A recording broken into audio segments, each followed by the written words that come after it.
A guerra na Ucrânia levou a um aumento significativo no número de refugiados no mundo.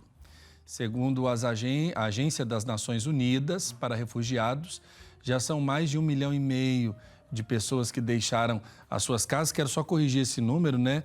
Pelo que a gente já viu aí nos meios de comunicação, já são 3 milhões de refugiados desde a invasão da Ucrânia pela Rússia.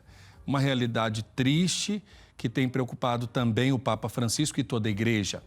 Por várias vezes, o pontífice pediu o fim do conflito no país e ainda que os cristãos fizessem orações pela paz mundial. Após a vivência de uma situação de crise como a guerra, muitos surtos, muitos sintomas surgem nas pessoas como insônia e traumas.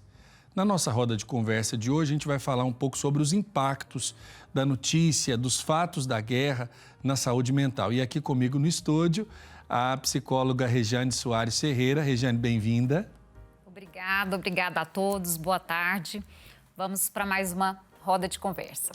E também quero acolher aqueles que estão conectados conosco. Dom Meron Mazur, bispo eparca da Eparquia de Nossa Senhora Imaculada Conceição de Prudentópolis, no Paraná. Seja bem-vindo, sua bênção. Boa tarde, que Deus abençoe todos nós. Estamos aqui para compartilharmos e falarmos sobre essa situação difícil que o mundo está vivendo. E temos a alegria de acolher também o Rony de Moura, estudante de medicina brasileiro que saiu de Kiev, na Ucrânia, para o Brasil. Boa tarde, Rony. Olá, boa tarde a todos. É um prazer estar aqui e poder proporcionar algo de informação aí para vocês. Bom, vou começar com o Rony, porque, Rony, você estava na Ucrânia e tem quanto tempo que você veio para o Brasil? Como é que era a situação durante o tempo que você estava lá? Bom, eu estava estudando medicina lá em Kiev. Eu já estava lá em Kiev, já tinha 3 anos.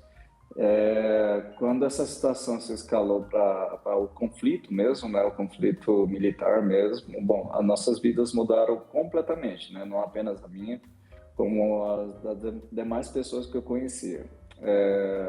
De início, assim, no primeiro dia de guerra, né, eu saí de casa, fui correndo para o meu trabalho, para pegar meu computador, para ver se eu conseguiria trabalhar desde casa, né, e eu fui ao supermercado. E já no supermercado você já viu o impacto direto da guerra, que já tinha filas quilométricas para entrar. Não estou falando nem de estar dentro do supermercado, estou falando de comprar coisas, né, de entrar no supermercado, nas farmácias também e nos bancos. Já havia filas e, assim, era um caos total. Entendo. Você já tinha vivido alguma experiência como essa? Por incrível que pareça, quando eu comecei a estudar medicina, eu cheguei dia 16 de março de 2014 na Rússia. Eu comecei meu curso de medicina lá, bem no meu aniversário, inclusive hoje é meu aniversário. E eu pude presenciar, eu comecei a estudar na cidade de Kursk, na Rússia, e quando eu estava saindo de Moscou para Kursk, que é uma cidade que fica a 800 quilômetros de distância, eu presenciei o comboio de tanques e de helicópteros em um trem que estava descendo justamente para a Crimeia. Quando foi 2 dias depois, a Rússia tomou a Crimeia da Ucrânia. Então, sim, assim, da parte de dentro não houve conflito, né? Mas eu presenciei isso. Certo. Eu queria falar com Dom Meron.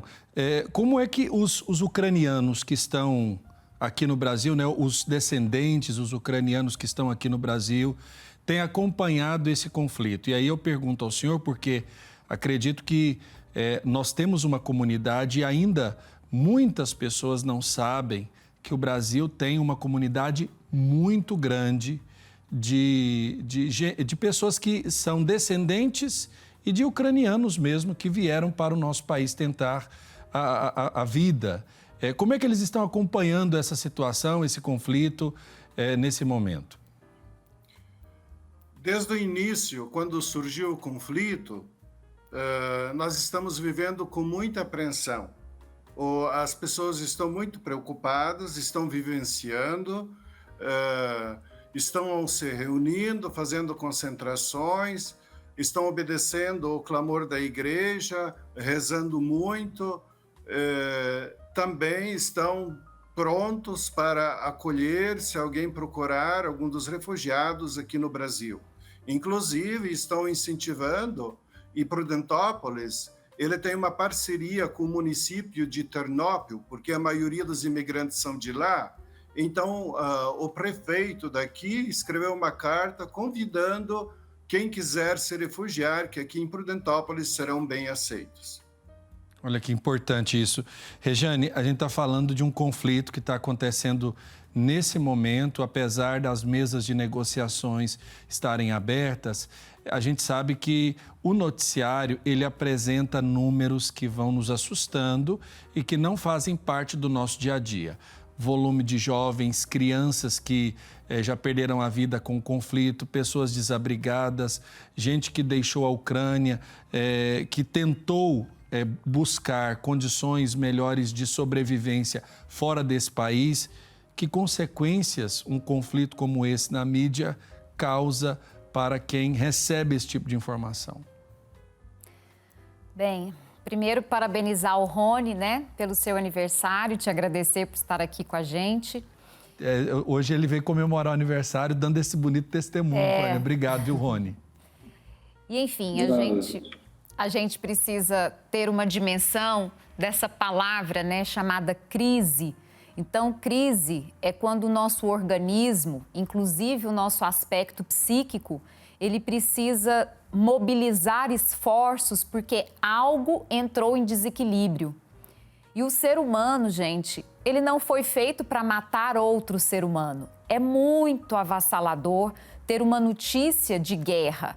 Então, mesmo nós aqui do outro lado, né, do oceano, a gente tendo contato com essas notícias tão pesadas, vendo vidas serem modificadas de uma forma tão catastrófica, sendo que nós ainda estamos vivendo uma fase pandêmica que não está zerada ainda.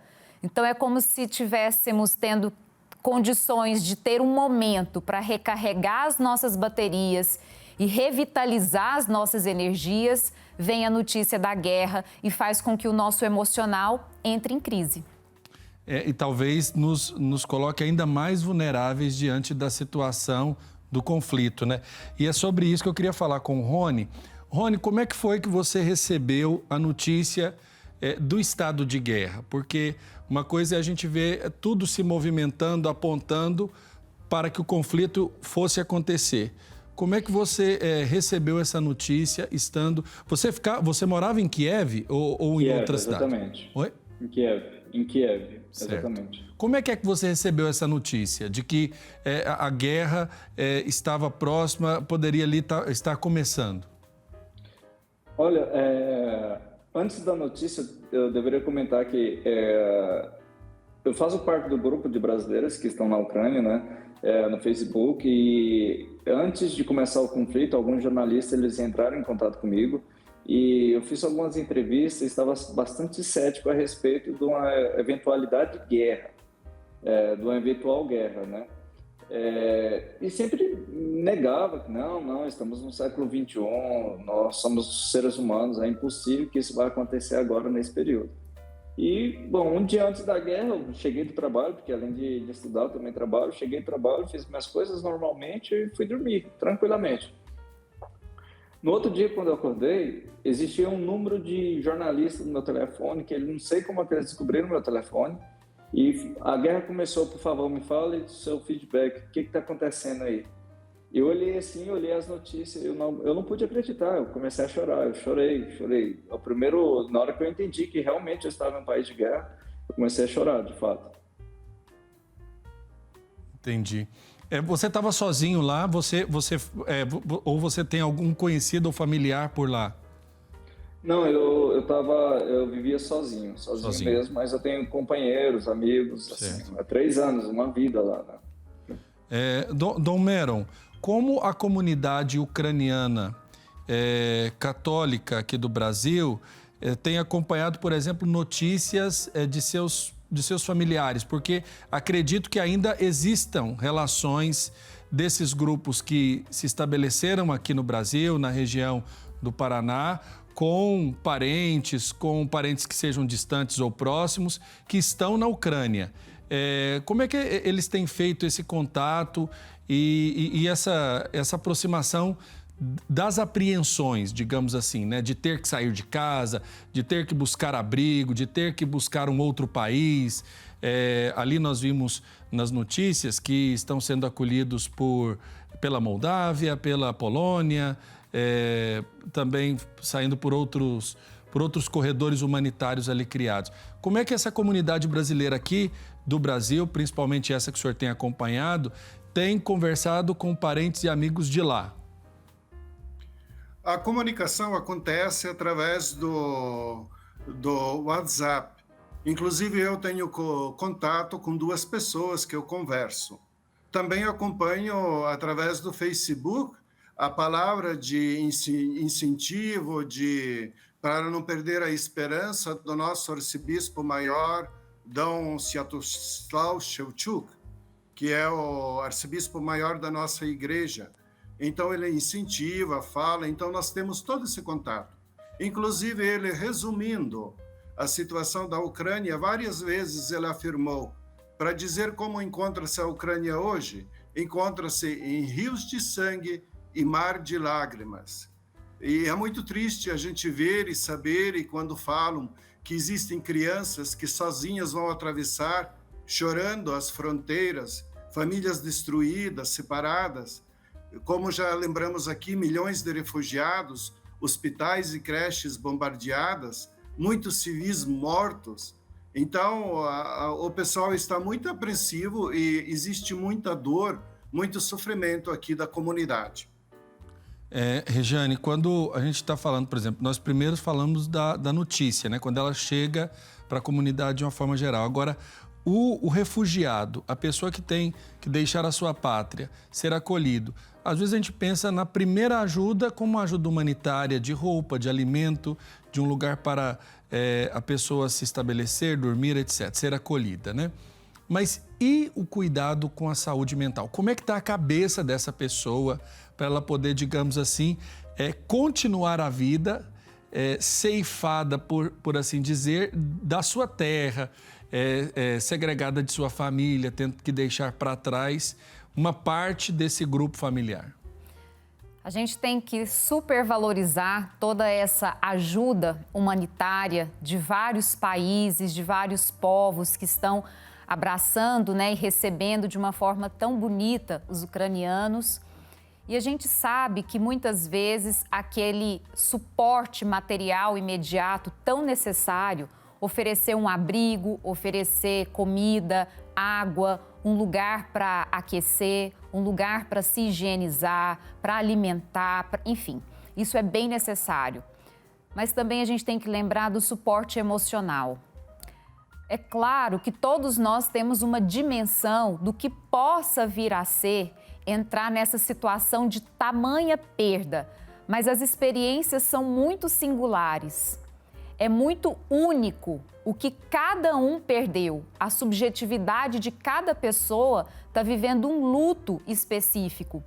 Então, o ideal, né, seríamos ter também uma possibilidade de um atendimento emocional, um atendimento psicológico, né, dentro da medida do possível, para que as pessoas possam ser devidamente avaliadas, acolhidas, orientadas, né, e encaminhadas caso haja uma necessidade de uma intervenção profissional mais expressiva. Rony, como é que você se preparou para vir para o Brasil, para voltar para o país? Era uma coisa que você já estava planejando ou, infelizmente, foi algo consequência da guerra? E eu pergunto porque muita gente teve que interromper os ciclos, né? Você, como estudante de medicina, ainda tinha muito a estudar, ainda tinha planos de permanecer no país ou já estava pensando em voltar ao Brasil? Fala para a gente sobre esse planejamento e a sua chegada aqui no nosso país. Eu chego e respiro fundo porque se eu contar é inacreditável. Me faltava uma prova para obter o meu diploma. Uma prova? Uma prova. Uma prova? Exatamente. E assim, A volta foi pelo aquele avião da FAB, eu fui um dos passageiros daquele avião, o KC-118, né? Aquele avião militar que chegou lá em Brasília, que fomos recepcionados pelo Bolsonaro, aquela comitiva toda. Então, eu vim naquela aeronave, que inclusive era muito desconfortável, a viagem se tornou algo bastante longa, sabe? Obviamente, assim, estamos muito agradecidos de estarmos vivos, né? E temos chegado aqui são e salvo daquela zona de conflito. Mas o plano meu era... eu estava trabalhando também, né? Porque eu não precisava mais ir na faculdade, simplesmente tinha que estudar para essa prova, tipo uma prova do Estado, para você ter autorização da faculdade de emitir seu diploma, né? Então, eu trabalhava em uma plataforma de investimentos lá, e quando chegava em casa, estudava para essa prova, que chama CROC. E, bom, o ciclo da minha vida foi mudado completamente, de uma estabilidade, de uma plenitude plena, para esse limbo de o que vai acontecer agora, né? Entendi. Dom Meron, o que os católicos aqui do Brasil, principalmente aqueles que participam do rito ucraniano, que estão mais próximos da comunidade, estão fazendo ou estão organizando para demonstrar a sua proximidade junto ao povo ucraniano? E aí o senhor poderia destacar as iniciativas que estão sendo realizadas, por favor? Padre, eu direi assim, de modo geral, não somente os ucranianos. Nós estamos recebendo muito apoio de todos os católicos. Iniciando o Santo Padre, que o senhor já falou, quantas vezes ele pediu, inclusive hoje ele fez uma oração tão bonita na audiência lá no Vaticano. Os bispos do Brasil, muito solidários, estão telefonando para mim, para o Dom Volodymyr, que é o metropolita em Curitiba, demonstrando a sua solidariedade e seu apoio espiritual. O núncio já nos chegou a fazer uma reunião comigo, com o Dom Volodymyr, demonstrando a sua solidariedade. O nosso Regional Sul 2, inclusive ontem nós terminamos a nossa assembleia, o tempo todo tinha referência para nos auxiliar, rezando conosco.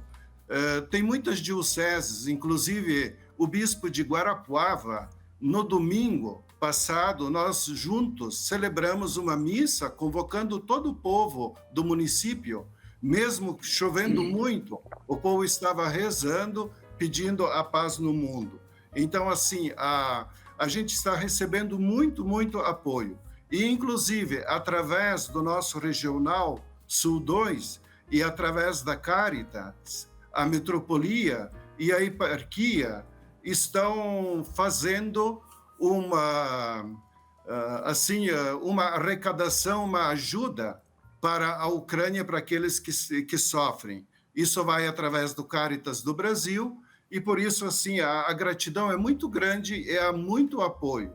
Também foi criado um comitê que reúne todas as entidades ucranianas, e nesse comitê tem psicólogos, tem médicos, tem assistentes sociais, tem advogados e muitos profissionais que estão prontos para auxiliar se chegarem os refugiados aqui no Brasil. Regiane, quando a gente fala, por exemplo, de toda essa situação, a gente também observa que existe todo um aparato para o cuidado dessas pessoas e o foco, por exemplo, de uma guerra, parece que mesmo que a guerra aconteça e a gente só tenha conhecimento dela por não termos vivido em zonas de guerra e tempos de guerra, por assim dizer, mas quando a gente diz que a guerra tem suas leis, a lei marcial, a lei que é imposta, e observamos pontos de ataque em civis, em hospitais, e aqui eu destaco, nos discursos do presidente ucraniano, o senhor Volodymyr Zelensky, onde ele dizia, destacando o número de crianças que foram mortas em ataques, através de situações de mísseis, em ataques a abrigos de civis. Como a população começa a reagir, e aí eu não penso somente na população ucraniana, eu digo também do lado beligerante, do lado russo. como a população começa a enxergar as consequências desse tipo de atividade diante de uma realidade que vai desrespeitando toda e qualquer regra do ponto de vista da própria guerra? Então, a gente tem uma sensação que uma teoria da psicologia chama de desamparo aprendido, uma sensação de falta de controle total, que é também o que Freud chamava de terror. Nós temos o medo, a ansiedade e a sensação de terror. Então, vamos só diferenciar. O medo é quando eu tenho uma situação que me provoca uma possibilidade de risco e aquela situação existe. A ansiedade é quando eu não estou de frente para uma situação, mas eu interpreto aquele momento como uma possibilidade de risco. O terror está muito para além disso. O terror é uma situação de uma vulnerabilidade extrema. E aí eu fiquei pensando, na história do Rony, do padre, com tantas experiências, é como se tivesse uma sensação de uma vida sendo despedaçada. E aí, como que a gente vai fazer nesse momento? A humanidade como um todo se solidariza com isso. Tem repercussão no mundo inteiro. E a gente vai tendo que pegar e se acolher aos poucos, ter muita calma dentro do possível, olhar para a gente naquilo que há de mais básico, tomar o cuidado com o dormir, o acordar. O se refazer é bastante gradativo e vai depender de uma solidariedade contínua. Perfeito. Rony, você tem uma reunião agora, para participar. Exato. Nós vamos por um rápido intervalo, mas eu quero aqui já me despedir do Rony e pedir para que o Dom Meron e a Regiane continuem conosco, porque a gente volta para arrematar a nossa entrevista. Rony, um abraço, parabéns para você nesse dia do seu aniversário. E muito obrigado pelo seu testemunho. Bom, gente, foi um prazer compartilhar essa história aí com vocês. Desculpe por não ficar mais tempo, Mas eu acho que até seria importante você dizer o motivo, tudo bem. Eu estou liderando aqui um grupo, até agora nós temos 200 estudantes, tanto na Ucrânia como na Rússia. Eu estou liderando aqui para a gente articular algum posicionamento político. Queremos entrar com ação. Primeiro estamos tentando contato aqui com os políticos lá em Brasília, porque queremos... a questão universitária, nós não sabemos o que vai acontecer. Temos estudante na Ucrânia, temos estudante lá na Rússia. Na Rússia está pior agora, porque a maioria dos estudantes brasileiros eles foram retirados já, não apenas estudantes, como a maioria dos brasileiros já foram retirados da Ucrânia. Porém, na Rússia, o que temos agora é estudantes de medicina que não sabem o que vai acontecer do curso. Alguns estudantes já estão passando necessidade financeira, porque como as sanções bloquearam o SWIFT lá da Rússia, eles estão simplesmente sem poder receber dinheiro, assim de claro. Então, eu estou liderando aqui um movimento político, e solidário, Vamos tentar alcançar alguns políticos lá em Brasília para que esses estudantes venham transferir o curso deles, para cá, para o Brasil, com a assistência do governo, Certo. Então, eu tô me esforçando bastante para isso, porque eu não posso deixar aquele pessoal lá para trás. Tá certo. Boa sorte, muita força.